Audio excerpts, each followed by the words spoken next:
श्री हनुमान सत्संग धाम ग्वालियर नित्य का सत्संग। आज की जिज्ञासा,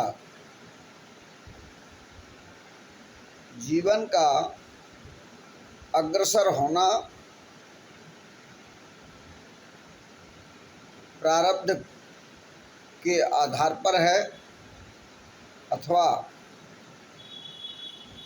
जन्म संस्कार की उपादेयता श्रेष्ठ है। बहुत अच्छा चिंतन का विषय है। लोगों को अपने जीवन में कई ऐसे सुख और दुख का सामना करना पड़ता है जिसमें वर्तमान का कर्म दृष्टिगत नहीं होता और इसके बाद भी अनायास सुख की प्राप्ति और अनायास दुख की प्राप्ति होती है।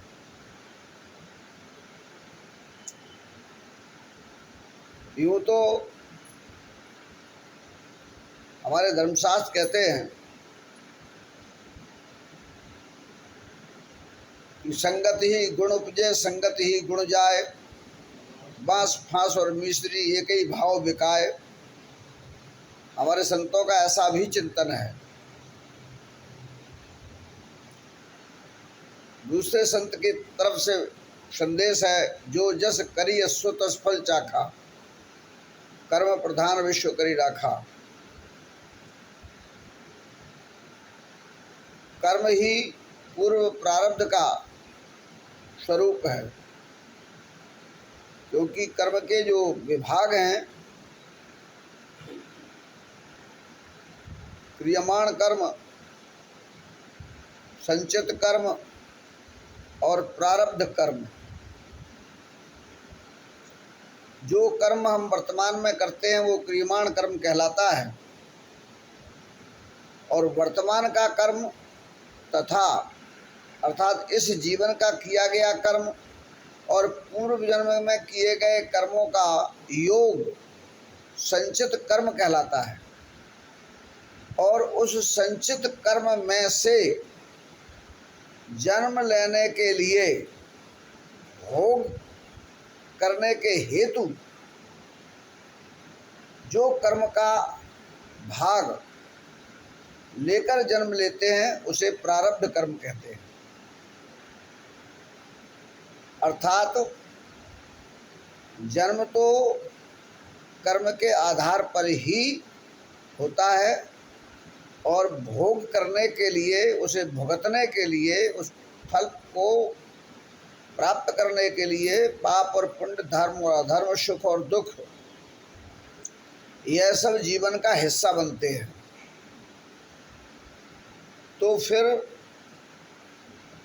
वर्तमान में जिस परिवार में, जिस देश में, जिस संस्कृति में, जिस साहित्य और शिक्षा के बीच जन्म होता है, तो उसका महत्व क्या रह जाता है? क्योंकि भारतीय संस्कृति भारतीय संस्कारों पर बहुत जोर देती है और संगति के सुसंगति और कुसंगति को तो विज्ञान के सूत्र और सिद्धांत भी स्वीकार करते हैं। पदार्थ में संगति से गुणों का जो है उत्पन्न होना और उनका विनष्ट हो जाना, एक लोहे में जंग का लग जाना, संगति से पानी और हवा के साथ, वायु का सुगंध और दुर्गंध के पदार्थों से संगति करना वायु को अच्छा और बुरा स्वरूप देते हैं। एक पक्षी जैसे परिवार में रहता है उसके पक्षी में भी, जीवधारी में भी उस संगति के गुण देखने को मिलते हैं। एक तोता जिसमें भले ही प्राकृतिक गुण है रटने का, लेकिन फिर भी उसके रटने का गुण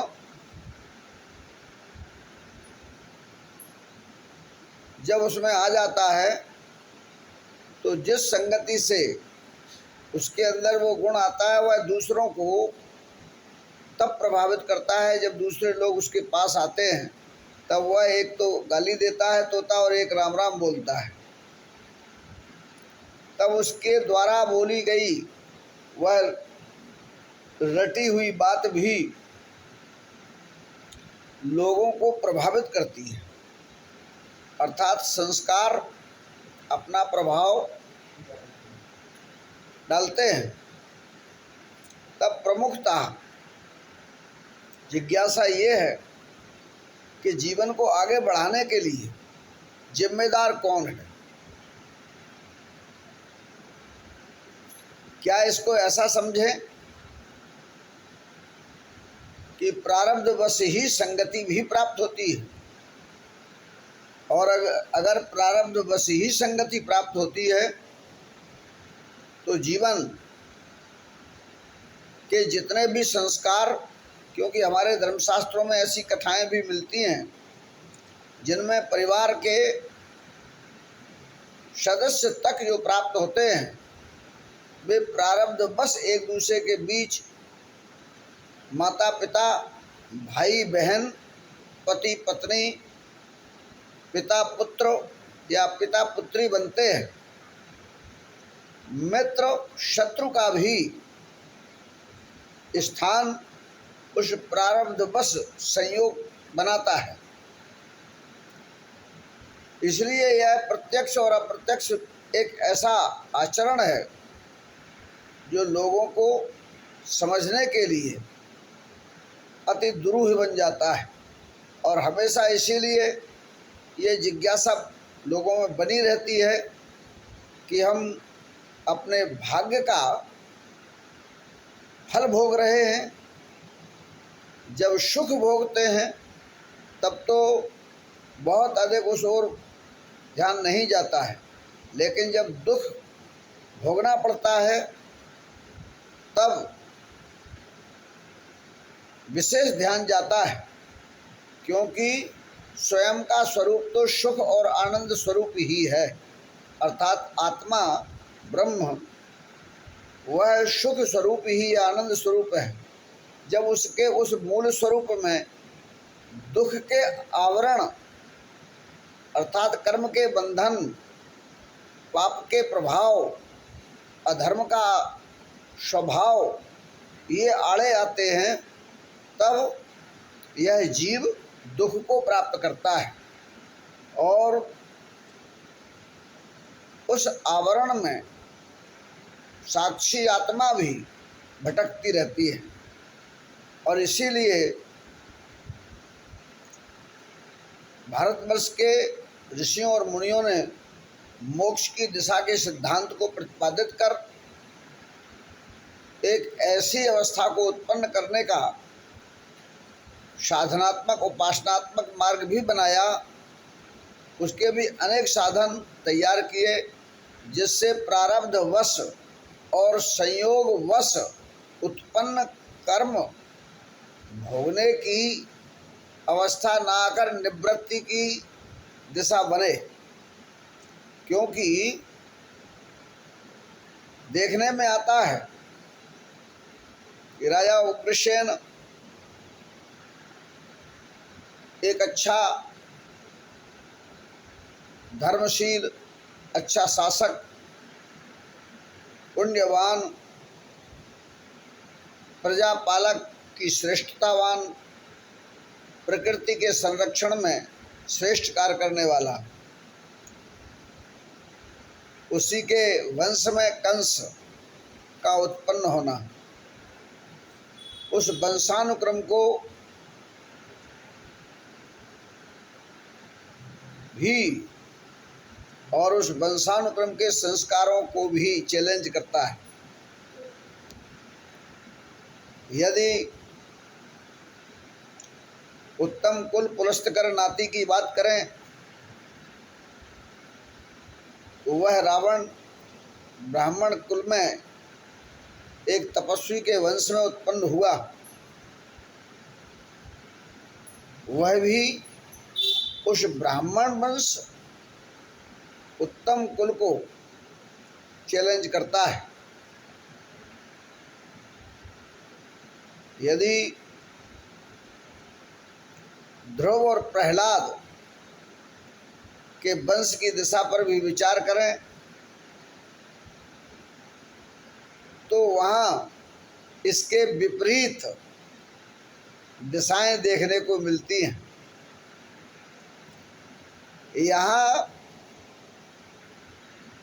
पिता का श्रेष्ठ होना, बाबा का श्रेष्ठ होना अगर महत्ववान है, जो वंश परंपरा की श्रेष्ठता को भी चैलेंज करने के अगर सिद्धांत हैं, तो वहाँ प्रारब्ध की दिशा अर्थात जिनके पिता स्वयं ही उतने श्रेष्ठ नहीं लेकिन उनकी संतान ध्रुव और प्रहलाद श्रेष्ठ हुए, उनको संस्कार और संगति ठीक नहीं थी, इसके बाद भी उन्होंने उत्तम स्थान प्राप्त किया है। दोनों प्रकार के उदाहरण, दो प्रकार के ये उदाहरण कहीं न कहीं इसी प्रश्न को पैदा करते हैं कि इसमें एक में वर्तमान की श्रेष्ठता और एक में पूर्व की श्रेष्ठता का उदाहरण देखने को मिलता है। तब इनमें यह प्रमुखता जानने की ही जिज्ञासा है कि इसमें श्रेष्ठता किसकी है, जिसे समाज अपनाए, जिसमें समाज पुरुषार्थ कर सके। क्या प्रारब्ध को मानकर अपने जीवन में जो कुछ हो रहा है उसे स्वीकार करते रहना चाहिए, अथवा वर्तमान की अवस्थाओं की विपरीतता में भी श्रेष्ठ पुरुषार्थ करके अपने जीवन को उत्तम बनाने की ओर बढ़ना चाहिए।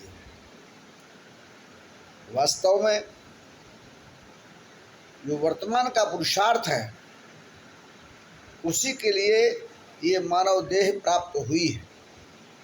इसलिए प्राप्त प्रारब्ध से परिस्थितियां बनती हैं, स्थान प्राप्त होता है, लेकिन यदि पुरुषार्थ को श्रेष्ठता प्रदान की जाए तो निश्चित रूप से कर्म का स्वरूप, कर्म का प्रभाव वह प्रभावित होता है। इसलिए प्रारब्ध एक बीज की तरह है और संसार एक फलित भूमि के लिए है। फलित भूमि में वह बीज फलित होगा। अगर हमने भूमि, बीज कितना भी अच्छा हो और कितना भी बुरा हो, लेकिन बीज तो है, उसमें पैदा होने के गुण तो हैं। एक में, अच्छे बीज में अधिकता के गुण हैं पैदा होने के और खराब में कम हैं, लेकिन बीज है वो, अर्थात उत्पन्न करने का उसमें गुण है दोनों में ही।